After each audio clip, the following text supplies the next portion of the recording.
muy bienvenidos a un nuevo capítulo del Negocio del Barrio, un espacio de conversación en el que abordamos temas de interés común para el desarrollo del debate en la opinión pública.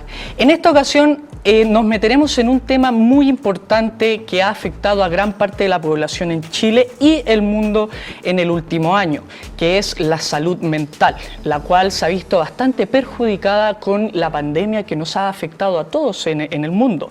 Y por lo mismo, el día de hoy para hablar de esto tenemos como invitada a la coach ontológica de nivel senior certificada en la ECORE, que es la Escuela de Coaching Ontológico de Rafael Echeverría, y psicóloga de la Universidad de Viña del Mar, Carolina Retamales. Carolina, muchas gracias por haber estado hoy día con nosotros acá en el Negocio del Barrio. Buen día, gracias a ti por la invitación. Yo estoy muy contenta de poder estar acá para poder conversar contigo estos temas, así que feliz. Carolina, para partir me gustaría, porque me llama mucho la atención, ¿qué es el coach ontológico? Porque normalmente uno conoce los psicólogos, psiquiatras, etcétera, pero ¿qué es esto en sí y a qué se dedican ustedes? A ver, el coach ontológico es una persona que se forma para poder acompañar a otros en distintos procesos o en distintas etapas, ¿sí? La diferencia quizás entre el coaching ontológico y la terapia, a propósito que tú dijiste que yo soy psicóloga, que a veces me preguntan, es que con el coaching ontológico vamos descubriendo juntos con el otro, con el coachee en este caso, el camino a seguir, ¿no? Es una co-construcción. El coaching ontológico se basa, como yo te contaba antes, en una propuesta que es la ontología del lenguaje. Y la ontología del lenguaje tiene como base mirar las relaciones humanas, la importancia de las relaciones humanas desde las conversaciones que tenemos, desde las conversaciones que no tenemos, incluso desde cómo tenemos o desde qué lugar tenemos esas conversaciones que tenemos, ¿no? Y son conversaciones que pueden ser con otros, como la que estamos teniendo ahora nosotros, o incluso las conversaciones conmigo mismo. ¿Cómo ha sido tu experiencia en este último año en el que, según estudios, por ejemplo, de la Universidad San Sebastián, un 51% de las personas encuestadas dice que necesita un acompañamiento psicológico durante todo este proceso que hemos pasado? En tu caso, ¿cómo ha sido tu experiencia y cuáles, en general, cuáles han sido la mayoría de los casos? ¿Miedo a salir a la calle, por ejemplo, problemas familiares, etcétera?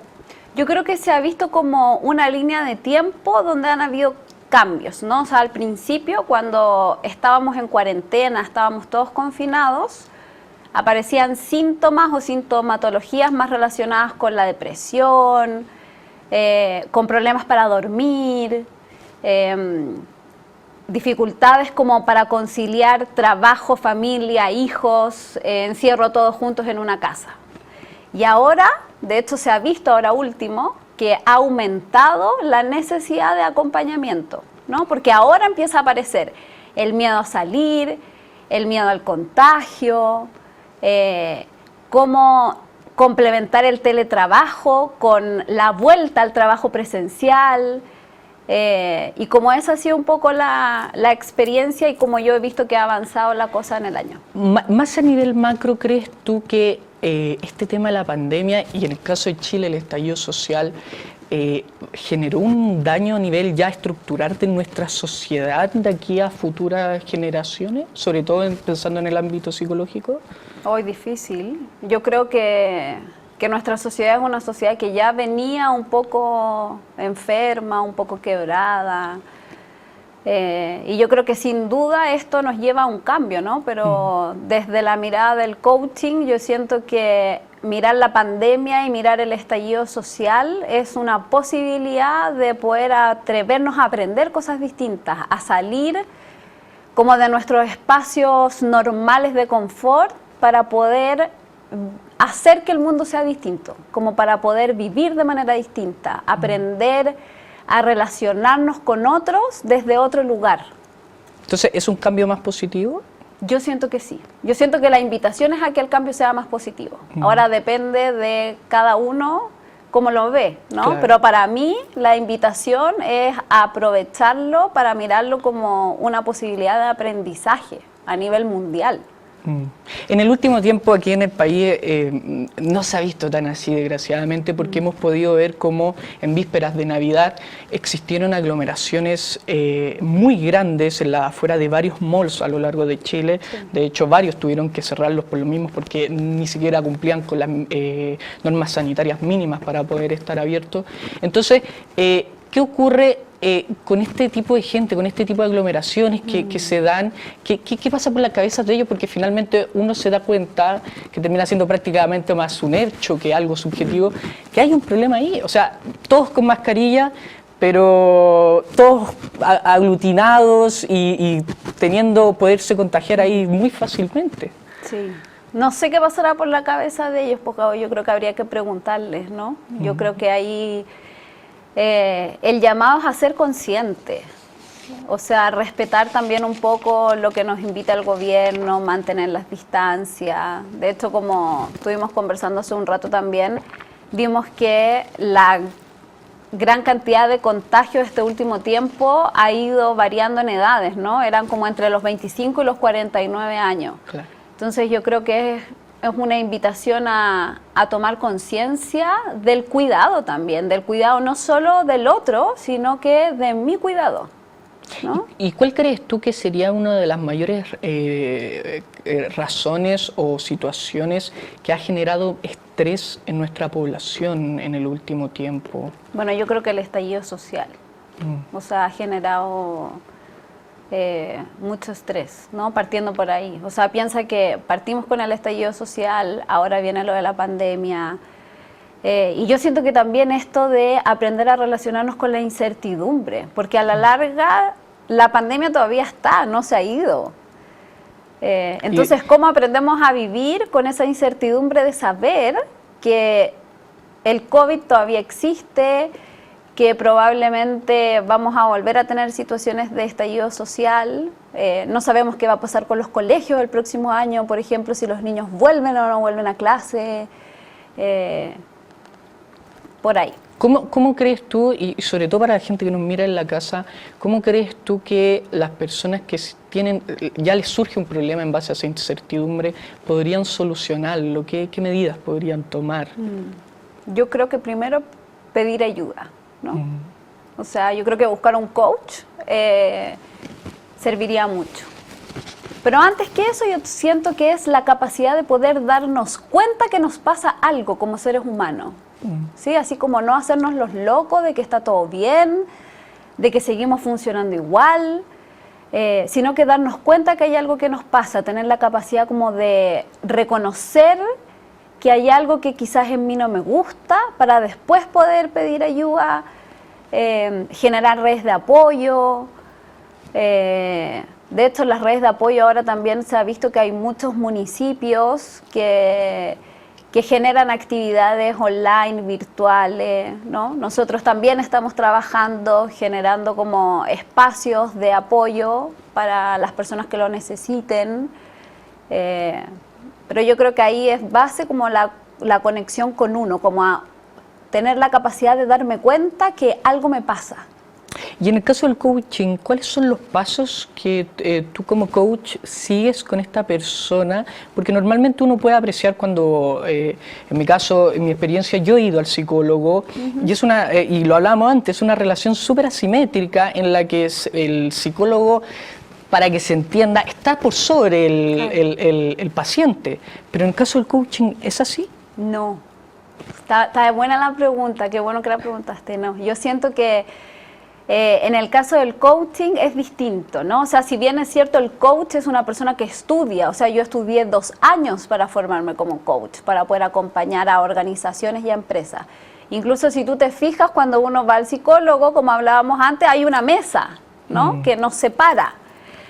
Y en el caso del coaching, el coaching es una persona que está formada para acompañar, pero el nivel es más horizontal, ¿no? O sea, yo no te voy a decir lo que tienes que hacer, sino que la mirada es trabajar juntos desde alguna inquietud que tú traigas, algún problema que tú traigas, y vamos descubriendo juntos, vamos validando juntos, vamos armando juntos algo que al coachee, como le llamo yo, le haga sentido, ¿no? Para mí no es paciente, para mí es coachee. Y siempre es desde la escucha, desde ir conversando, validando con el otro, y así vamos haciendo algo que a él le haga sentido o a ella le haga sentido, y finalmente lo que yo siento que hago es entregar herramientas para que esa persona pueda salir adelante.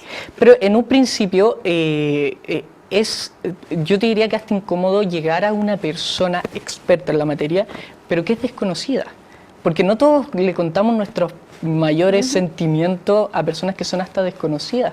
Entonces, ¿cómo es ese comienzo en el coaching? ¿Cómo tú logras que ese nerviosismo, que el coachee diga, le voy a contar mis mayores secretos a alguien que estoy recién conociendo, que no es para nada común? ¿Cómo es esa relación?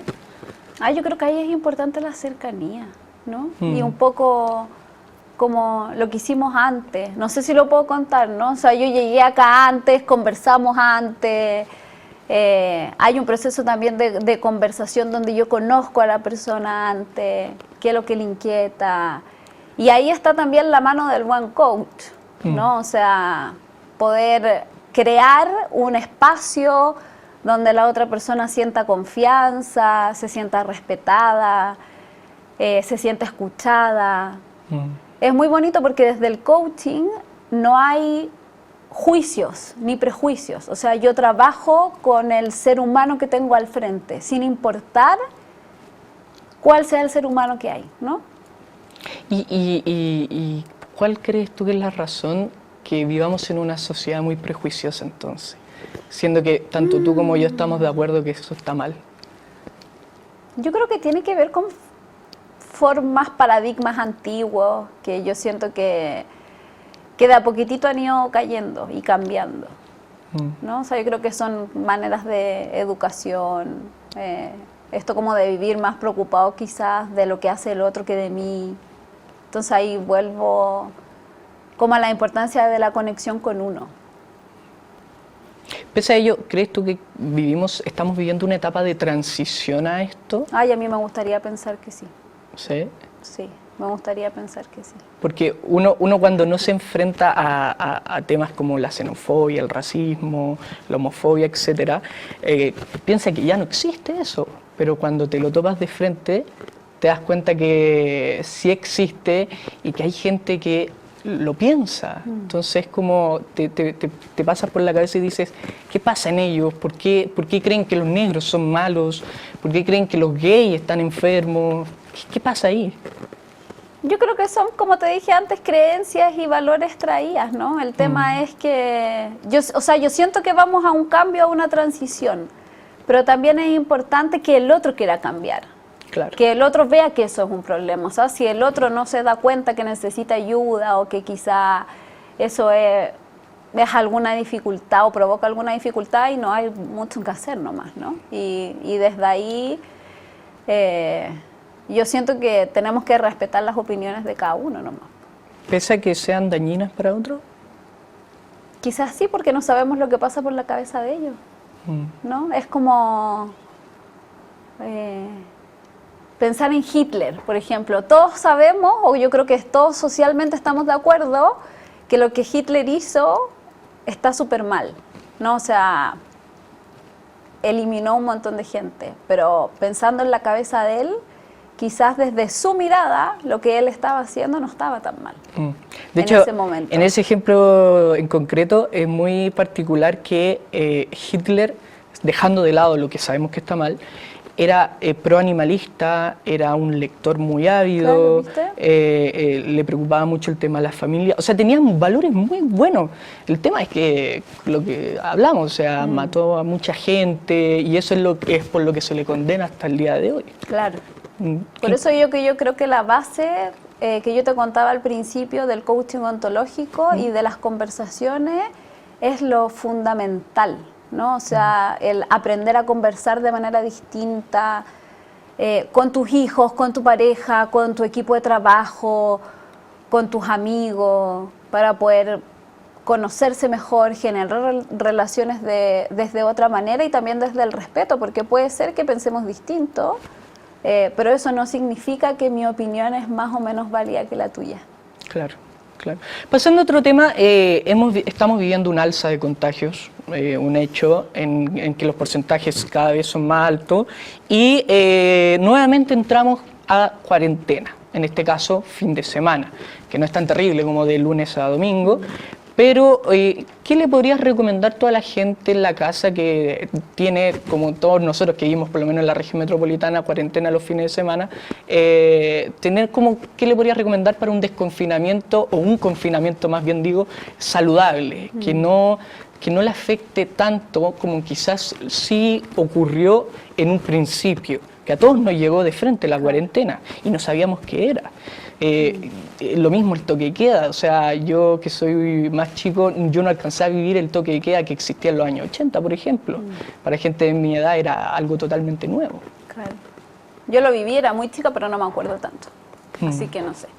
Yo creo que, a ver, consejos como para eso es tratar de mantener una vida relativamente normal, entre comillas, ¿no? Entendiendo primero que la pandemia es algo que nos ha ido, manteniendo actividades, quizás aprovechando los fines de semana también para poder descansar. O sea, con esto del teletrabajo yo siento que ha pasado mucho el no respeto, por ejemplo, de los horarios de trabajo. Entonces, yo me he encontrado con varios coaches que llegan y me dicen estoy muy cansado porque son las 11 de la noche y todavía estoy frente al computador y trabajo los fines de semana y tengo hijos y mis hijos me requieren tiempo. Entonces yo creo que dependiendo también el interés de cada uno, ¿no? O sea, por ejemplo, si te gusta el arte, los museos, sabemos que hay muchos museos que tienen visitas y tours online ahora. La Filarmónica, por ejemplo, de Berlín también está ofreciendo conciertos gratis, lo mismo que la ópera. Si te gusta leer, hay una cantidad de libros que uno puede bajar para descargar. Va a depender del interés de la persona, creo yo. Y en el caso de los niños y adultos mayores, que de repente son casos especiales, ¿qué podrían hacer ellos? Sobre todo pensando en los padres, ¿qué recomendación le podrías dar a un padre que vea a su hijo aburrido, que a las 4 de la tarde cuando el papá está trabajando por videollamada, el hijo llega y le dice, papá, quiero jugar contigo, quiero hacer tal cosa, y el papá le dice, no, hijo, a veces los hijos, hasta como lo conversábamos antes, piensan que los papás están de vacaciones. Sí, pues claro que yo te contaba que me pasaba a mí con mi hija, ¿no? Claro, entonces, sí. ¿Qué recomendación le podrías dar exactamente a los adultos mayores y a los padres que tienen hijos menores? Sabes que yo creo que los adultos mayores y los niños tienen una característica que es que al final son como nuestros grandes aprendices, ¿sí? Mi hija tiene 6 años. Y yo con ella fue muy difícil al principio y después logré llegar a un acuerdo. Entonces ella entendió de que había un espacio donde yo me encerraba y que ella no podía entrar y yo cada cierto rato salía a verla, me dejaba un rato para jugar con ella, para estar con ella, para conversar con ella. Incluso le decía, escoge tú qué quieres hacer, ¿no? Y con los adultos mayores al final es como lo mismo, ciertos adultos mayores a lo mejor acompañarlos a caminar y hacer cosas de interés que se puedan sentir acompañados, que sean de interés de ellos, ¿no? Como para no caer en esto de te paso la tablet y estás todo el día con la tablet, que de repente en la desesperación sucede mucho. Y yo creo que ahora es mucho más común, ¿o me equivoco? Sí, yo también creo que es mucho más común. De hecho, yo misma de repente me he visto así como con mi hija, ya veo un ratito y déjame, ¿no? Pero yo siento que lograr como conversar y explicar, ¿no? Y además también incorporarlos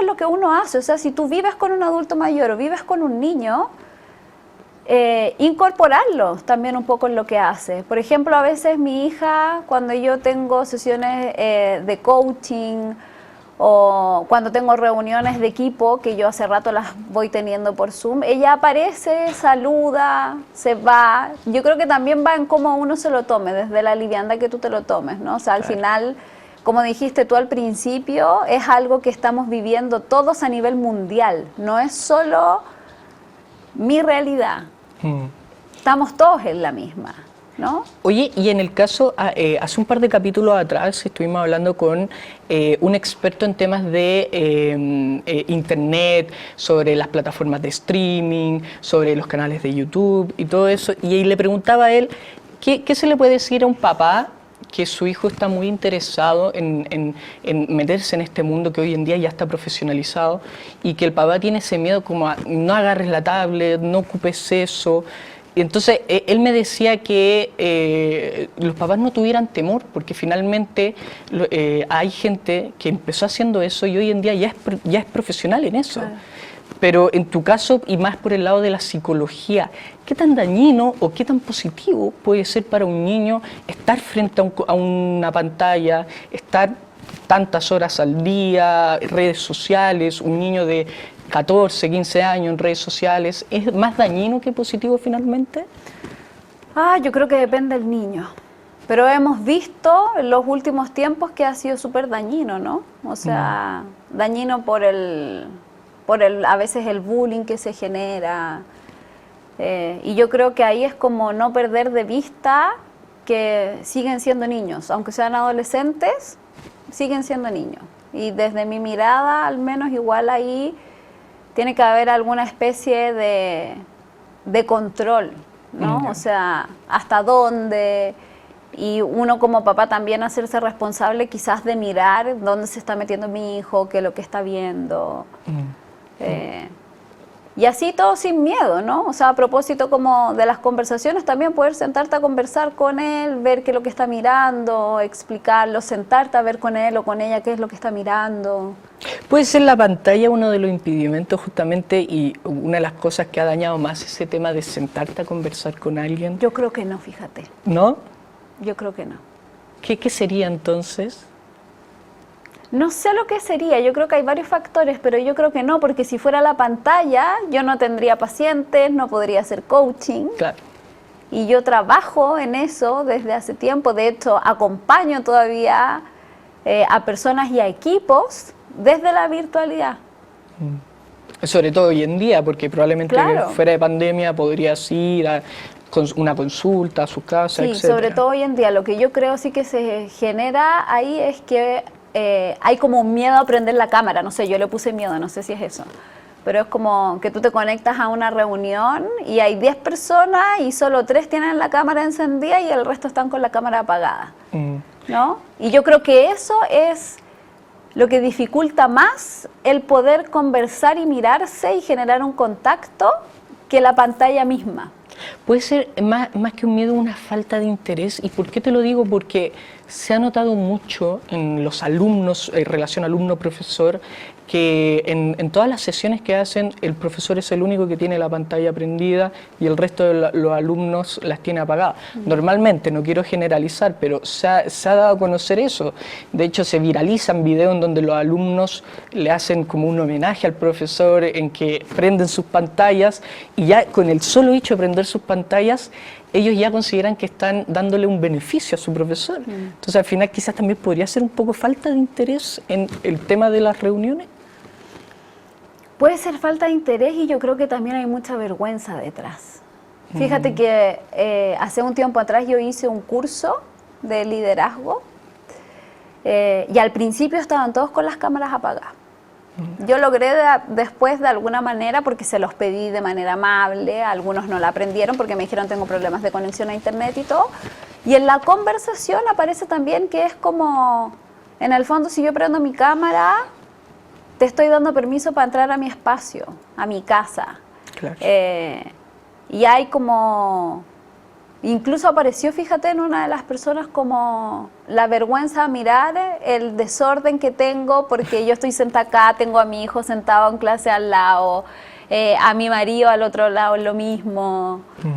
Entonces se terminan dando muchos casos de eso, claro. Finalmente. Yo creo que puede ser una mezcla de cosas, así como la falta de interés, la vergüenza, y también yo siento que ahí es como tú como profesor en este caso, o tú como coach, o tú como líder de un equipo, invites a las personas a poder participar.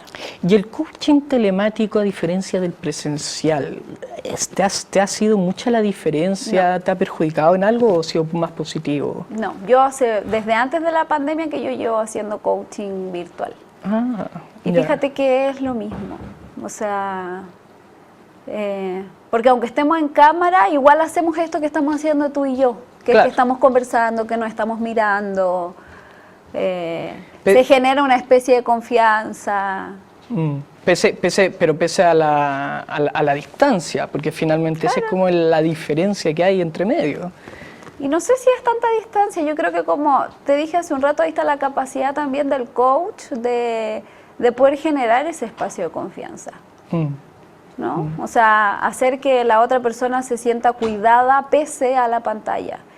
Y al menos en mi caso yo siempre tengo un respaldo o un resguardo, o sea, me ha pasado que a veces a mí o a la otra persona se nos ha caído el internet y seguimos por video de llamada de WhatsApp, por ejemplo. Oye, y me llamó mucho la atención que me dijiste que te han llegado personas preguntando ¿qué hago? Porque a veces son las 11 de la noche y sigo trabajando. ¿Han existido muchos cambios de horario en las personas? O sea, de normalmente despertarse a las 6 de la mañana, tomar desayuno, bañarte y salir de tu casa a las 7, 7 y media. ¿Ha variado harto ese cambio que es como la normalidad antes de pandemia? Sí, yo he visto que sí, fíjate. ¿Y afecta eso? ¿Tú has visto que afecta, es una de las principales razones de daño en la gente? No sé si es una de las principales razones de daño, pero yo creo que afecta en el respeto de tu propio tiempo, ¿no? Y en el respeto también como incluso de jefes que a veces a las 8 de la noche le están escribiendo a sus trabajadores para pedirles cosas, ¿no? Yo creo que ahí hay un tema también de límite y yo siento que eso genera, por supuesto, que más cansancio, porque si estás frente al computador hasta las 11 de la noche, es imposible, aunque coloques despertador, que te levantes a las 6 de la mañana, sobre todo ya cuando el patrón se vuelve más repetitivo. Claro. O sea, si lo haces una vez, ya puede ser, pero si se vuelve una constante, es más difícil.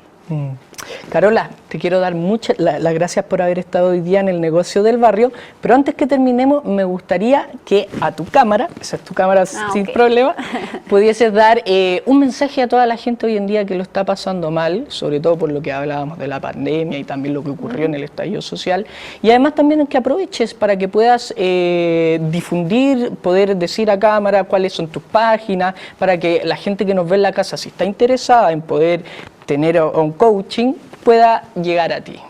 Súper. Bueno, primero, Gabo, agradecerte a ti por la posibilidad, por la conversación que yo siento que fue súper amena.